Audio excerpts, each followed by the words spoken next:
Hi, എല്ലാവർക്കും സ്പെസിയ ഡയറിയുടെ പുതുവത്സരാശംസകൾ. ഇന്ന് നമുക്ക് എല്ലാവർക്കും ഏറെ ഇഷ്ടമുള്ള കൊഞ്ചുകറിയുടെ റെസിപ്പിയാണ്. പുട്ടും കൊഞ്ചുതീയിലും കൂടെ പപ്പടം ഉണ്ടെങ്കിൽ സംഗതി പൊളിക്കും. ചോറ്, ചപ്പാത്തി, പൊറോട്ടയുടെ കൂടെ ഇത് ബെസ്റ്റ് കോമ്പിനേഷനാണ്. അപ്പോൾ നമുക്ക് ഈ കൊഞ്ചുതീയിൽ എങ്ങനെ ഉണ്ടാക്കുന്നത് കാണാം. ഇതിനു വേണ്ടിയിട്ട് 250 ഗ്രാം ചെമ്മീനാണ് ഞാൻ എടുത്തിട്ടുള്ളത്. ഇതിലേക്ക് 2 ടീസ്പൂൺ മുളക് പൊടി, 1 ടീസ്പൂൺ മഞ്ഞൾ, ആവശ്യത്തിന് ഉപ്പും ചേർത്തിട്ട് നല്ലപോലെ മിക്സ് ചെയ്തതിന് ശേഷം 10 മിനിറ്റ് മാറ്റി വെക്കുക.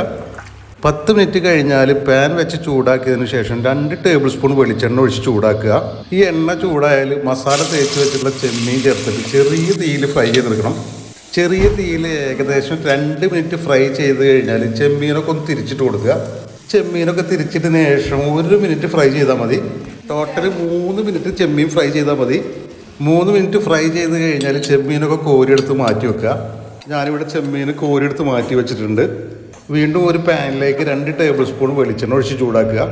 ഇതിലേക്ക് 12 അല്ലി വെളുത്തുള്ളി, 1.5 ഇഞ്ച് വലുപ്പത്തിലുള്ള ഇഞ്ചി കഷ്ണങ്ങളാക്കിയത്, 15 ചെറിയ ഉള്ളി, 4 പച്ചമുളക് കഷ്ണങ്ങളാക്കിയത്, 1 തണ്ട് കറിവേപ്പില, 2 കപ്പ് തേങ്ങ ചെരുവിയതും ചേർത്തിട്ട് മീഡിയം ഫ്ലെയിമിൽ ഗോൾഡൻ കളറാവുന്നത് വരെ വഴറ്റുക.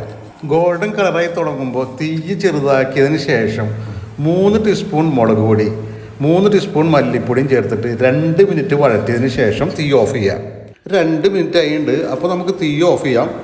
ഈ മസാല തണുത്തതിന് ശേഷം മിക്സിയിലേക്ക് ചേർത്തിട്ട് 1 കപ്പ് വെള്ളം ഒഴിച്ചതിന് ശേഷം സ്മൂത്തായിട്ട് അരച്ചെടുക്കണം. മസാല സ്മൂത്തായിട്ട് അരച്ചെടുത്ത് വെച്ചിട്ടുണ്ട്. ഇനി നമുക്ക് നാരങ്ങ വലുപ്പത്തിലുള്ള വാളംപുളി 3 കപ്പ് വെള്ളത്തിൽ ലയിപ്പിച്ചതിന് ശേഷം കറി വെക്കുന്ന പാത്രത്തിലേക്ക് ഒഴിക്കുക. ഒരു വലിയ തക്കാളി സ്ലൈസ് ആക്കിയതിന് ശേഷം ഇതിലേക്ക് ഇടുക. 1 ടീസ്പൂൺ മഞ്ഞൾപ്പൊടിയും ആവശ്യത്തിനുള്ള ഉപ്പും കൂടി ചേർത്ത് നല്ലപോലെ യോജിച്ചതിന് ശേഷം തീ കത്തിച്ചിട്ട് അടുപ്പത്തേക്ക് വെക്കുക. അതിനുശേഷം ഹൈ ഫ്ലെയിമിലേക്ക് മാറ്റിയിട്ട് പാത്രം മൂടി വെച്ചാണ് വേവിക്കേണ്ടത്. കറി തിള വന്നു കഴിഞ്ഞാൽ മൂടി തുറന്ന് നല്ലപോലെ മിക്സ് ചെയ്തതിന് ശേഷം തീ മീഡിയത്തിലേക്ക് മാറ്റി വെക്കുക. ഇനി നമുക്ക് നേരത്തെ അരച്ച് വെച്ചിട്ടുള്ള മസാല ഇതിലേക്ക് ചേർത്തിട്ട് നല്ലപോലെ മിക്സ് ചെയ്തെടുക്കുക. ഇത് നല്ലപോലെ മിക്സ് ചെയ്ത് കഴിഞ്ഞാൽ മീഡിയം ഫ്ലെയിമിൽ വെച്ചിട്ട് 4 മിനിറ്റാണ് നമുക്ക് കുക്ക് ചെയ്യേണ്ടത്. ഈ 4 മിനിറ്റ് കുക്ക് ചെയ്യുമ്പോഴേക്കും നമ്മുടെ കറിയൊക്കെ അത്യാവശ്യം തിളച്ചിട്ട് ഒന്ന് വറ്റിയിട്ടുണ്ടാവും. ഇനി നമുക്ക് ഫ്രൈ ചെയ്ത് വെച്ചിട്ടുള്ള ചെമ്മീൻ ഇതിലേക്ക് ചേർക്കാം. ചെമ്മീൻ ചേർത്തിട്ട് നല്ലപോലെ മിക്സ് ചെയ്തതിന് ശേഷം 1 ടീസ്പൂൺ പഞ്ചസാര ചേർത്തിട്ട് വീണ്ടും ഇത് നല്ലപോലെ ഒന്ന് മിക്സ് ചെയ്തെടുക്കുക. ഈ സമയത്ത് നിങ്ങൾ ഉപ്പൊക്കെ ചെക്ക് ചെയ്തതിന് ശേഷം ആവശ്യമുണ്ടെങ്കിൽ ഉപ്പൊക്കെ ചേർത്ത് കൊടുത്തോളണം. ചെമ്മീൻ ചേർത്തതിന് ശേഷം മീഡിയം ഫ്ലെയിമിൽ വെച്ചിട്ട് 3-4 മിനിറ്റ് കുക്ക് ചെയ്ത് കഴിഞ്ഞാൽ നമ്മുടെ കൊഞ്ചുതീയിൽ റെഡിയാവും. ഇപ്പോൾ 4 മിനിറ്റ് ആയിട്ടുണ്ട്. ആവശ്യത്തിന് കറിയൊക്കെ കുറുകി വന്നിട്ടുണ്ട്. ഇനി നമുക്ക് തീ ഓഫ് ചെയ്തിട്ട് കറി മാറ്റി വെക്കാം. ഫ്രൈ പാനിലേക്ക് 2 ടേബിൾ സ്പൂൺ വെളിച്ചെണ്ണ ഒഴിച്ച് ചൂടാക്കുക. വെളിച്ചെണ്ണ ചൂടായാൽ 1 ടീസ്പൂൺ ഉലുവ ചേർത്തിട്ട് പൊട്ടിക്കുക. ഉലുവൊക്കെ ഒന്ന് പൊട്ടിക്കഴിഞ്ഞാൽ 2 വറ്റൽമുളക് ചേർത്തിട്ട് ഒന്ന് നന്നായിട്ട് ഇളക്കി കൊടുക്കുക. അതിനുശേഷം 1 തണ്ട് വേപ്പിലയും 10 ചെറിയുള്ളി അരിഞ്ഞത് ചേർത്തിട്ട് ഒന്ന് മൂപ്പിച്ചെടുക്കണം. ഈ മൂപ്പിച്ചെടുത്ത ഉള്ളിയും മുളകും കറിവേപ്പിലയും കൂടിയിട്ട് കറിയിലേക്കാണ്ട് ഒഴിച്ചു കൊടുക്കുക.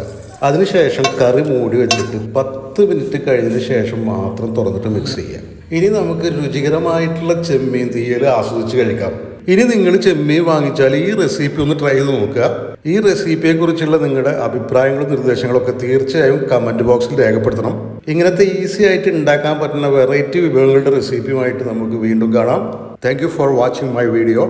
നിങ്ങൾക്കെല്ലാവർക്കും പുതുവത്സരം ആശംസിച്ചുകൊണ്ട് ഇറ്റ്സ് മീ താഹിർ, സ്പെസിയ ഡയറി, സൈനിങ് ഓഫ്. ബൈ.